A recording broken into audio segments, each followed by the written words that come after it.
Want unlimited photo and video storage on your iPhone without paying for iCloud Plus? There's a little-known trick using shared albums that lets you upload everything to iCloud without it counting against your storage quota. Start by opening Settings on your iPhone and searching for Photos. First, turn off iCloud Photos because that does consume your paid storage. Then make sure Shared Albums is turned on. Now head to the Photos app, scroll down and tap Shared Albums, then create a new one. Name it something like 2025 Archive to keep things organized. Once created, tap Plus and select all the photos and videos you want to back up. Hit Post, and your media will be uploaded to iCloud using Apple's shared album system, which doesn't count toward your iCloud limit. Now comes the magic.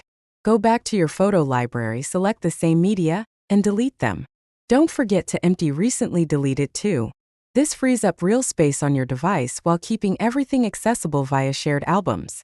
Just remember, shared albums may compress files, and there's a daily upload limit, though quite generous. If you need full-quality backups, paid iCloud Photos is better, but for everyday storage needs, this is the best free hack in iOS 26. If this helped, hit like, share your own photo saving tips in the comments, and subscribe for more clever iPhone tricks.